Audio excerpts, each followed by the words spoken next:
मैं प्रयास मिश्रा आपके अपने YouTube चैनल प्रयास एकेडमी में आपका बहुत बहुत स्वागत और अभिनंदन करता हूं। आइए आज का टॉपिक हम 10th के जो एग्जाम चालू हो रहे हैं, इस बार कंडक्ट हो रहे हैं मैथ के, उसके ऑप्शनल क्वेश्चंस के बारे में कुछ चर्चा करने वाले हैं। आइए कुछ क्वेश्चन देखते हैं त्रिभुज के लेसन से। जैसे हमारा पहला क्वेश्चन है, त्रिभुज ABC में रेखा DE आधार BC के समांतर है। AD संबंध AB बराबर 1 संबंध 3 है। यदि AC बराबर 4 हो तो AE का मान क्या होगा? यह AE का मान पूछा जा रहा है और इसने बता दिया AD और AB के बीच जो संबंध है अर्थात AD बटा AB बराबर 1/3। AC की वैल्यू पूरी दी गई है। AC का वैल्यू हमारा कितना दिया गया है? 4। हम जानते हैं कि AD बटा AB बराबर होता है AE बटा AC के।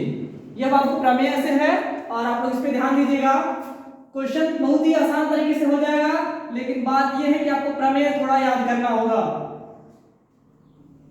अब यहां हमने वैल्यू पुट कर दी। वैल्यू पुट करने के बाद AE का वैल्यू हमारे आपके सामने होगा।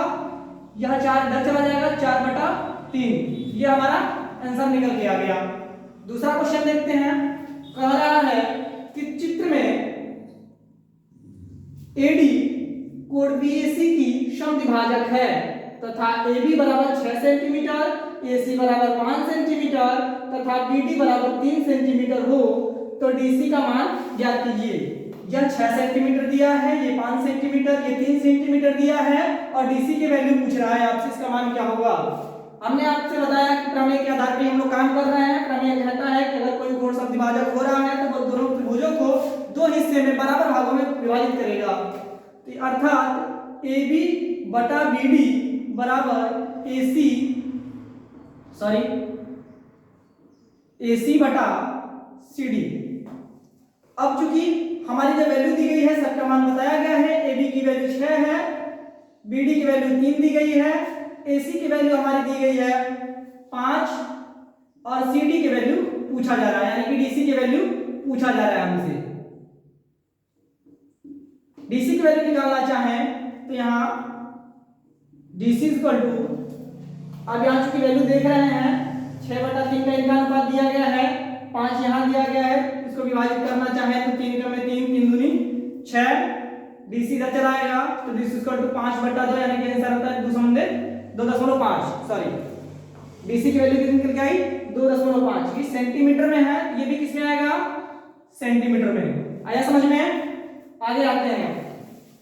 अगला क्वेश्चन है कि लंबाई 6 मीटर वाले एक ऊर्ध्वाधर स्तंभ की भूमि पर छाया की लंबाई 4 मीटर बन रही है, जबकि उसी समय एक मीनार की छाया की लंबाई 28 मीटर है। मीनार की ऊंचाई ज्ञात कीजिए। देखो बाबू, यहाँ बात कर रहा है स्तंभ की और मीनार की। मीनार बड़ा होता है, स्तंभ हमारा छोटा होता है। तो हम बात कर लेते हैं फिगर के रूप में। PQ हमने मीनार बनाया, इसके पहले ST हमने स्तंभ बनाया है।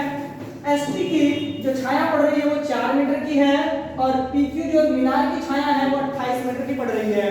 सेम टू सेम ये क्वेश्चन बाबू है, ये इस पहले क्वेश्चन के आधार पे है, थोड़ा सा झुकाव है।